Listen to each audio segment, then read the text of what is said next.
স্পষ্ট ঘোষণা করতে চাই, আর যদি একটা গুলি চলে, হেফাজতে ইসলাম বাংলাদেশ ঘরে বসে থাকতে পারবে না। আমার সন্তানের লাশ নিয়ে আমরা কবরস্থানের দিকে যাব না। পরবর্তী সন্তানের লাশ কাঁধে আমি হেফাজত ইনশাআল্লাহ রাজপথে যখন নামবেন, টেকনাফ থেকে তেতুলিয়া পর্যন্ত পথ ভাঙ্গা সেই গণজোয়ার রুখে দেওয়ার সাধ্য কারো হবে না ইনশাআল্লাহ।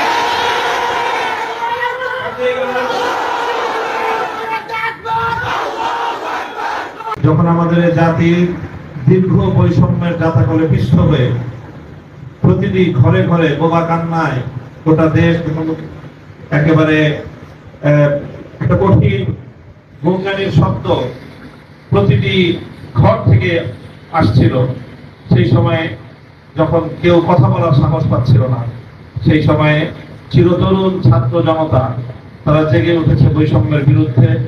তাদের এই জাগরণ আজকে গোটা বাংলাদেশের প্রতিটি মানুষের হৃদয়কে আন্দোলিত করেছে, প্রতিটি অভিভাবক নেমে এসেছে।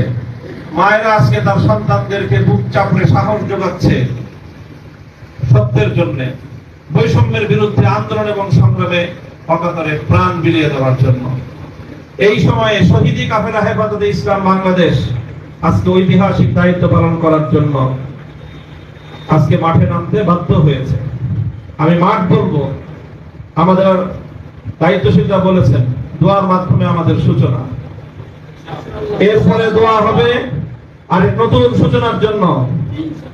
এদেশে নতুন এক সূর্যোদয় হবে।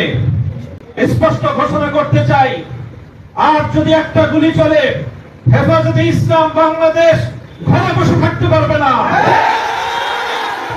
আমার সন্তানের লাশ নিয়ে আমরা কবরস্থানের দিকে যাব না।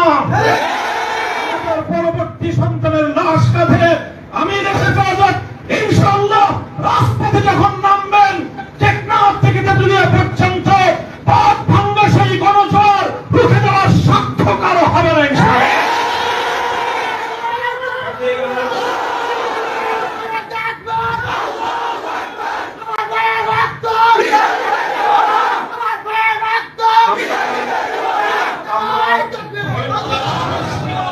করেছি পরিস্থিতি এভাবেই যদি চলতে থাকে, আর যদি আমাদের দেশের জনগণের নিরাপত্তার দায়িত্বে নিয়োজিত আইন শৃঙ্খলা রক্ষাকারী বাহিনী বুলেট যদি আর বন্দুকের নল থেকে আরেকটি বুলেট ছুড়ে, তাহলে বাংলাদেশের পরবর্তী গণ অভ্যুত্থান অবশ্যম্ভাবী হবে।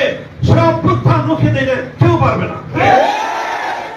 আমরা আল্লাহ পাক রব্বুল আলামিনের কাছে দোয়া করব, যারা বৈষম্যের বিরুদ্ধে জীবন দিয়েছে, যারা বৈষম্যের বিরুদ্ধে জীবন দিয়েছে, অত্যাচারীর হাতে যাদের প্রাণ গিয়েছে, তারা নিঃসন্দেহে শাহাদাত বরণ করেছে। কাজেই সেই শহীদদের আত্মার মাগফিরাত শুধু নয়, বরং শহীদদের শাহাদাতের কবুল হওয়ার জন্য আমরা দোয়া করব আল্লাহর কাছে। এবং সেই শহীদদের উসিলায় আল্লাহ যেন আমাদের আগামী প্রজন্মকে এভাবেই সকল বৈষম্য, জুলুম, অবিচার, অন্যায়ের বিরুদ্ধে রুখে দাঁড়াবার এক অদম্য সাহস যেন আল্লাহ পরবর্তী প্রজন্মের বুকে বুকে দান করেন, সেই দোয়া ইনশাআল্লাহ আমরা করব। ওয়া আখিরু দাওয়ানা আলহামদুলিল্লাহি রাব্বিল আলামিন।